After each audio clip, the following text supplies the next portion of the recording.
thanks for the opportunity. Thanks for being willing to do this. So please state your name and your age for us, please. My name is Guy Sutherland, and I am 62 years old. All right, Guy, thanks. Where are you from originally? Denver, Colorado. Born and raised? Commerce City, Colorado, 1960. I was born at Denver General Hospital, no longer there. So, if you could please describe your childhood. What was your childhood like? What was your upbringing and family? My upbringing was fine. My dad was an alcoholic for 24 years, but he worked every day. My mom had lupus and stuff like that, sicknesses. She was a nurse at St. Joe's Hospital. But my upbringing was pretty good. We played baseball in the summertime. I was sports. I was A/B student at Adams City Junior High school. I went to the University of Colorado. I graduated in '83 from Colorado University. Okay. Played football and basketball. Yeah. Man, I was a mixologist on the weekends. All right. A bartender, bouncer, whatever. But childhood was good. Yeah. Yeah. Took care of my mom and me and my brother, and did what we had to do. Did mom and dad stay on the scene for The whole time. duration? They never got divorced. My dad, I was 24 when my dad became clean. He drank heavily for 24 straight years and worked every day. All right. Functioning. Functioning alcohol, yeah, he was. But mostly his check went to 3 different bars here in Colorado, the Tower Bar, the Lamplighter, and some bar by Gates Rubber Company where he used to work. Huh. Yeah. All right. And then I was throwing Rocky Mountain newspapers at the age of 10, gave all the money to my mom. My brother was mowing lawns. He was removing snow or mowing or raking somebody's lawn at the age of 8. And he gave all the money to mom. All right. My sister was 2 years older than me, and she worked at A&W and places like that, Taco Bell. And she left home at 16, ran off and got married. And she hasn't returned to Colorado in 45 years. She married a guy from Rhode Island. She's still out there. In Rhode Island. Yeah. And my dad's 88 years old. He lives in Rhode Island now. We didn't think he'd see 50, but and my mom died 10 years ago because she had lupus and jaundice. I mean, she had all sorts of problems. But anyway. So you stayed out here. I didn't stay out here. I left here in '83. I moved to Santa Fe, New Mexico, and Albuquerque. Worked construction there for 17 years. Had 2 children. Put them both through college. One lives in Dallas, Texas. One lives back in New Mexico, which I'm shocked my daughter went back there. And I went to Las Vegas, Nevada for 15 years. And me and my wife, Marie, returned here in 2015 because she wanted to see Colorado and where I grew up and all this, and she wanted to know more about me after a 29-year marriage. And she passed away 9 months ago. Yeah. You know that. Yeah. Yeah. Mm-hmm. What was your, if you could please describe your experiences with homelessness? How did you? We were back and forth in 2014, 15 when we got here.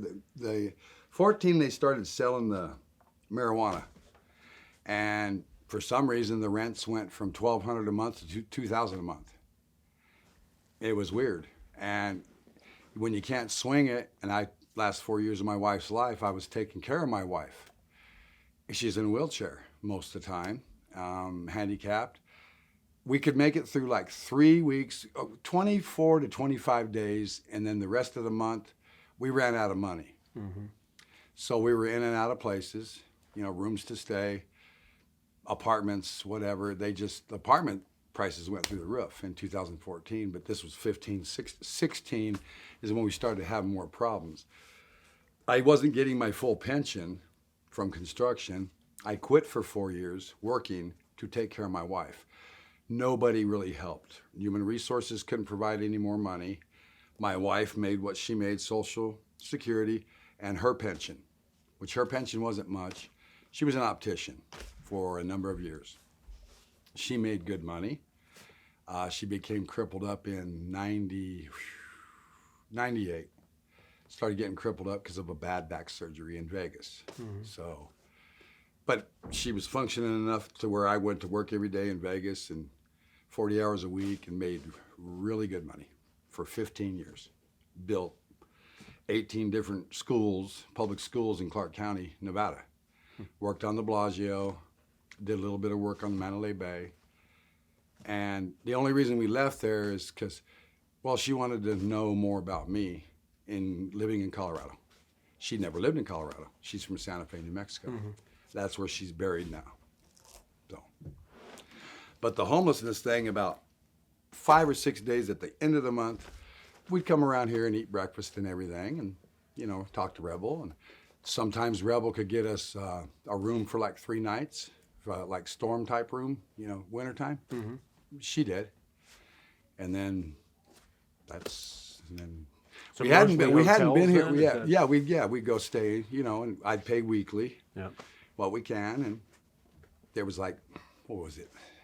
Anywhere from $400 to $500 a week. That's what they charge you. And you stay there 7 days for like 3 weeks, cover 21 to 25 days sometimes. Then I get out and hustle and leave her alone, and which was hard to do, medications and But it was rough for 2 years, and then we got housing. There was a girl Karen knew. It really wasn't as strong back then. There was a girl at the Nevada Housing Authority. Dawn was her name or something like that. And there's a guy Arvada? Arvada here in Housing Arvada. Authority? So we got a place for 2 years. I didn't come around here for 2 years because Rebel left. When Rebel left, I said I won't come back here. My wife said the same thing. But we got into a place for 2 years. Then my wife died, and I got out of there. I buried her in Santa Fe. I left there, put everything back in storage. Still in storage, threw away the bed because she died in the bed. Rough. And I had a hard time, and I went over to because I was working and everything, I went to the Savannah Suites on 64th and Sheridan. I rented the room for a whole month and tried to drink myself to death. Didn't work. Cops come to the door on the 24th of September. I got MRI'd, M1, it's a mental one. And I went to Loveland, Colorado, and I was there 5 days, and they found out I really wasn't trying to kill myself. I was in mourning. So they put you in a treatment center? Is that... Yeah, for 5 days. And I talked to a psychiatrist. She didn't come to Colorado. She was in LA.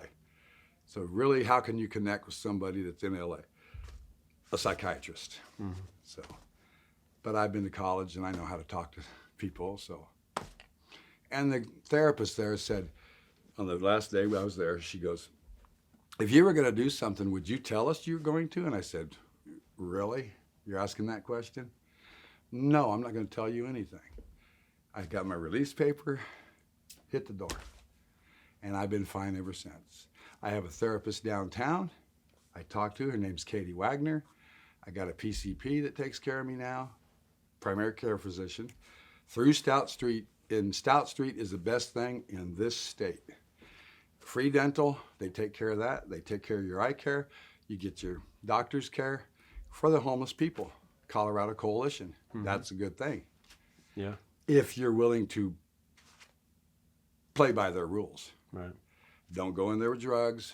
Don't go in there drunk. You'd be amazed how many people are all messed up.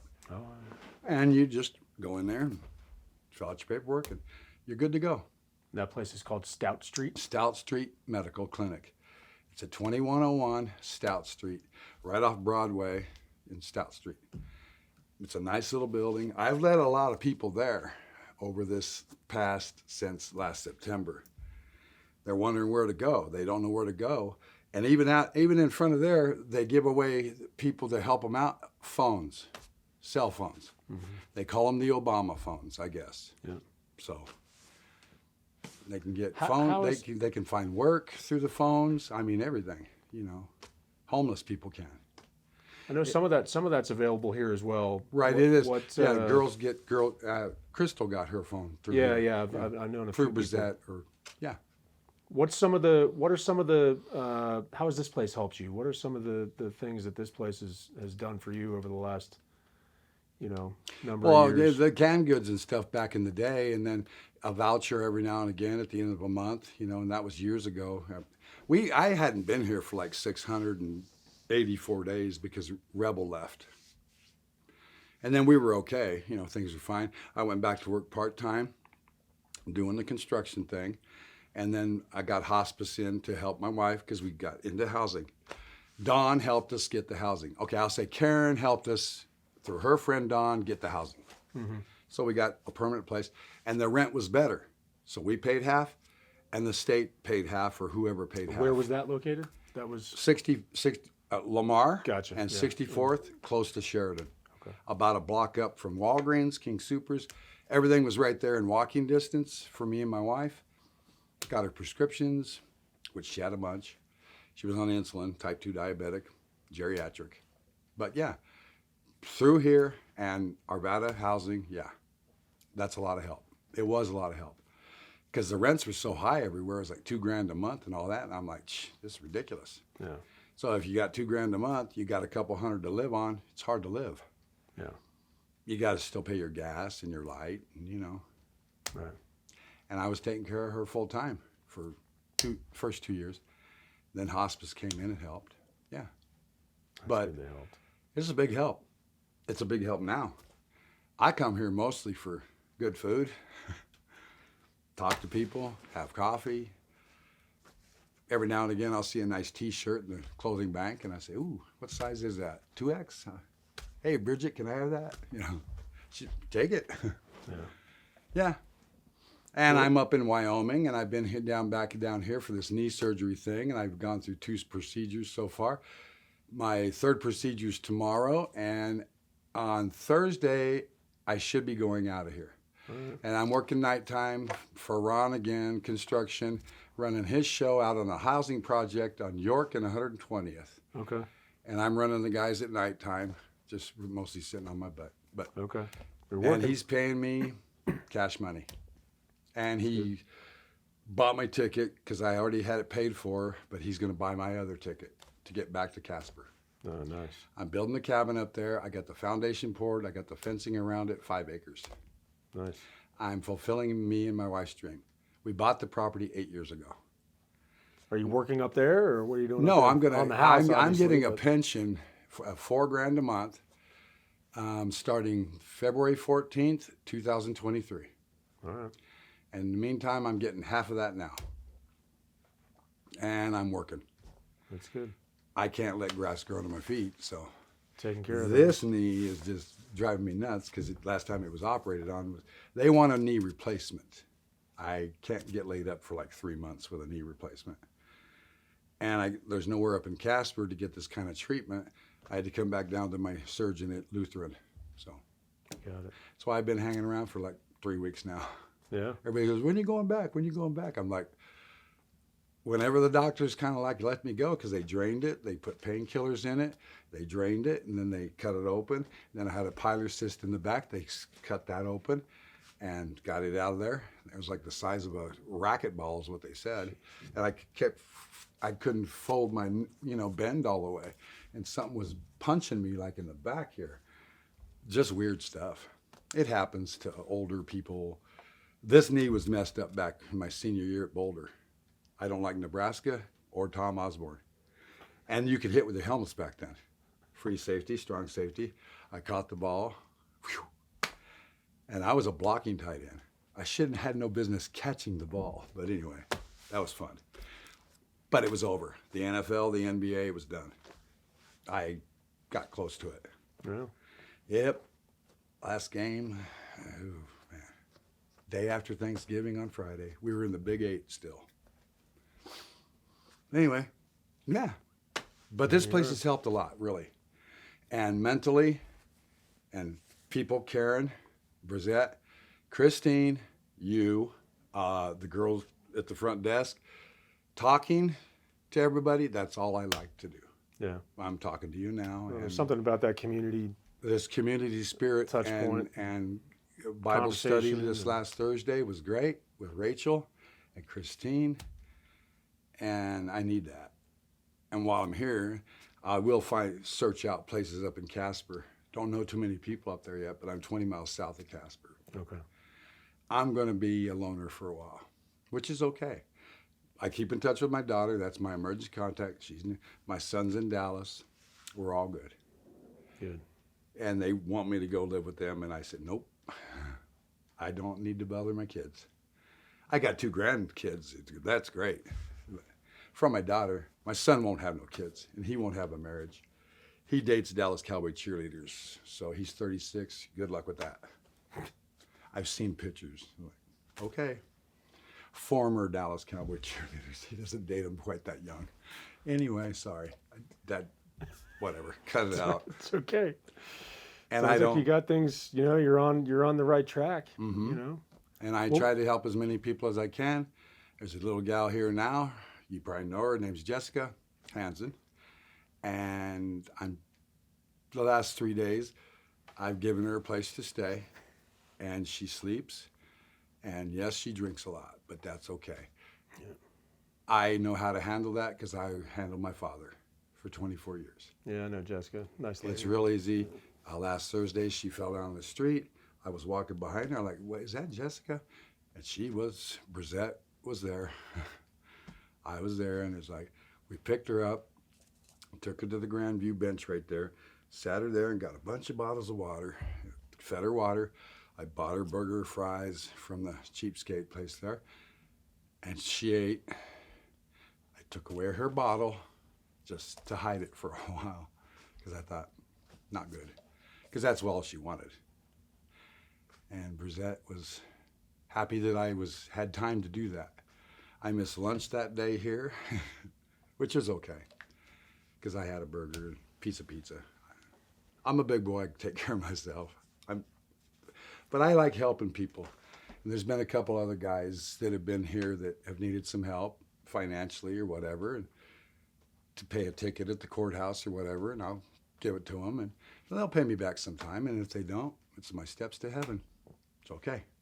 Well, that's cool. That's part Yeah. of your story in this community is Right. helping people out where you can. Yeah, I like doing that. And sometimes they don't think they're getting help here from Christine or whoever, housing or whatever. And I have talks with them in the street and just say, no, it's going to get better. No, you insist. They will get to you. Brizette's busy. Christine's busy. People they get busy. I mean, they're flooded from 9 in the morning to 1 in the afternoon. Everybody's seeing them. I know everybody in here would snap their fingers and Yeah, change it all if they could, but That's right, bro. Sometimes it That's takes right. time. it does take time.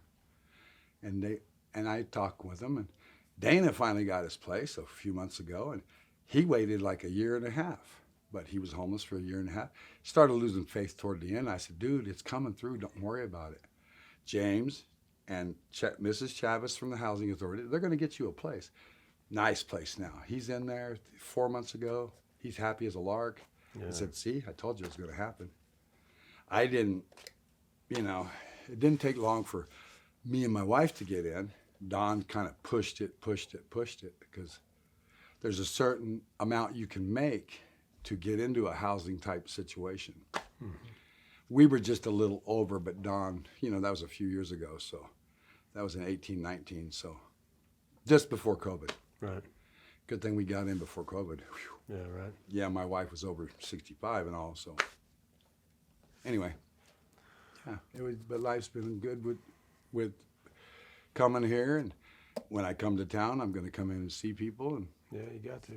supplement my income, and I have a room up there at extended stay on 120th, and the price is pretty good. I can afford it, so That's good. that's all that matters.